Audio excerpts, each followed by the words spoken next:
আলাইকুম, বিডি কিচেনে আপনাদের স্বাগতম। আজকে আপনাদের জন্য খুবই সহজ একটি রেসিপি নিয়ে এসেছি, আর সেটা হচ্ছে সেমাই রান্না। সহজ হলেও অনেকের কাছেই কিন্তু এটা অনেক কঠিন, কারণ লম্বা সেমাইটা মানে ভার্মিসেলি সেমাই দিয়ে যেটা রান্না করা হয় সেটা অনেকেই রান্না করতে গেলে হয় অনেক ঘন করে ফেলে, আবার অনেকের কাছে পাতলা হয়ে যায়। তো পারফেক্ট একটা কনসিস্টেন্সিতে অনেকেই এটা রান্না করতে পারে না। সেই ক্ষেত্রে আমি পরিমাণ সহ আপনাদের বুঝিয়ে দেব, এটি ফলো করলে আশা করি আপনাদের সেমাইটাও অনেক ভালো হবে। তাহলে আসুন রান্নায় চলে আসি। প্রথমে আমি চুলায় একটা প্যান বসিয়ে দিলাম, চুলাটা ধরিয়ে দেব। আর কড়াইটা গরম হয়ে গেছে। এখন আমি এখানে 1 চা চামচ ঘি দেব।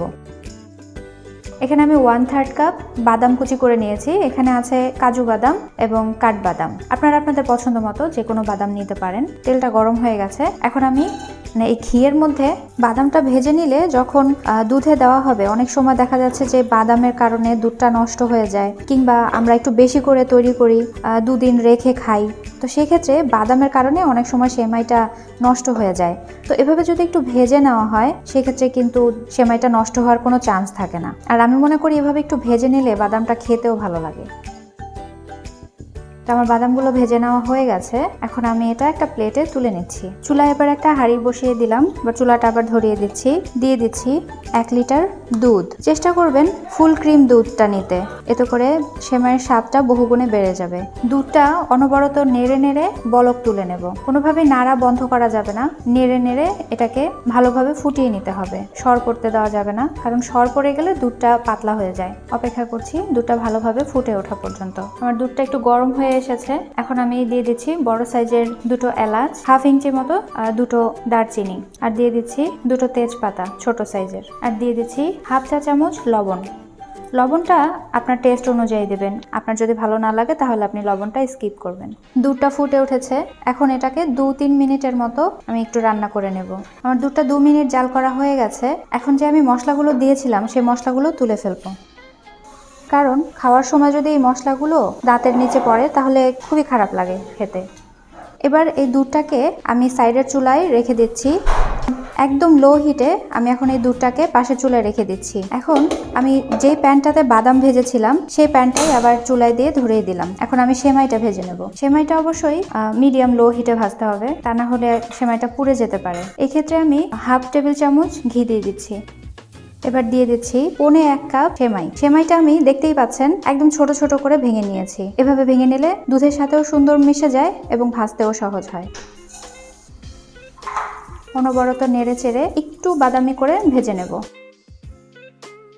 এই সময় নাড়াচাড়া কিন্তু বন্ধ করা যাবে না, কারণ সেমাইটা দ্রুত পুড়ে যায়। আমার সেমাইটা ভেজে নেওয়া হয়ে গেছে। এই দুধটায় সেমাই দেওয়ার আগে আমি 1/2 কাপ দুধ তুলে রেখেছি। এটার ব্যবহার আমি কিছুক্ষণ পরেই দেখাচ্ছি। এখন এই দুধটার মধ্যে ভেজে রাখা সেমাইটা সরাসরি দিয়ে দেব। দিয়ে সঙ্গে সঙ্গে নেড়েচেড়ে মিশিয়ে দিচ্ছি। অপেক্ষা করছি বলক আসা পর্যন্ত। ভালোভাবে 2-3টা বলক আসা পর্যন্ত এটাকে এভাবে নেড়েচেড়ে একটু মিশিয়ে দেব। আলতো হাতে নেড়েচেড়ে দেবেন। মিডিয়াম হিটে সেমাইটাকে সেদ্ধ করে নিচ্ছি। সেমাইটাতে খুব ভালোভাবে বলক চলে এসেছে। 2 মিনিট এভাবে সেদ্ধ করে নেব। চুলার আঁচটা মিডিয়াম থেকে লো হিটে থাকবে। দিয়ে দিচ্ছি 1/2 কাপের মতো চিনি। মিষ্টিটা আপনারা আপনাদের স্বাদ অনুযায়ী দেবেন। কেউ যদি আরো বেশি খেতে চান তাহলে বেশি দেবেন। আমার যদি প্রয়োজন হয় আমি আরো দেব। এবার চিনিটা ভালোভাবে গলিয়ে নিচ্ছি। তারপর টেস্ট করে দেখবো, যদি প্রয়োজন হয় আরো ব্যবহার করব। আমি একটু টেস্ট করে দেখছি যে লবণ আর চিনিটা ঠিক আছে কিনা। আমার কাছে মনে হয়েছে চিনি আর একটু লাগবে, তো আমি আর 2 টেবিল চামচ দিচ্ছি। দিয়ে আবার মিশিয়ে নিচ্ছি। চিনিটা মেশানো হয়ে গেছে। এখন আমি যে ড্রাই ফ্রুটস গুলো ভেজে রেখেছিলাম, মানে বাদাম ভেজে রেখেছিলাম, সেখান থেকে অর্ধেকটা বাদাম এর মধ্যে দিয়ে দেবো। ফ্রেন্ডস, এতগুলোর মতো এক মুঠ আমি দিয়ে দিচ্ছি।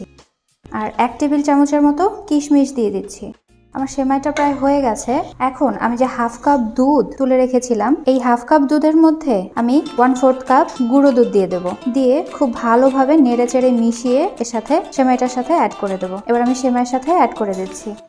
এটা করার কারণ হচ্ছে সেমাইতে একটা ক্রিমি ভাব আসবে, যেটা দেখতে এবং খেতে খুবই ভালো লাগবে। আমার এই রেসিপিটা ফলো করলে আশা করি আপনাদের সেমাইটাও খুব সুন্দর হবে। একদম ঘনও না, একদম পাতলাও না, সাধারণত যেরকমটা আমরা পছন্দ করে থাকি। তো আমার সেমাই রান্না করা শেষ। এখন একটা সার্ভিং ডিশে তুলে নিচ্ছি এবং ঠান্ডা হলে গার্নিশ করে আপনাদের পরিবেশন করছি। আপনাদের সুবিধার জন্য আমি এর ঘনত্বটা দেখিয়ে দিচ্ছি। এর থেকে আর বেশি ঘন করা যাবে না, কারণ সেমাইটা ঠান্ডা হলে আর একটু ঘন হয়ে যাবে। তাহলে ফ্রেন্ডস, ফিরে আসছি সেমাইটা ঠান্ডা হওয়ার পর। ফ্রেন্ডস, হয়ে গেল সুস্বাদু সেমাই রান্না।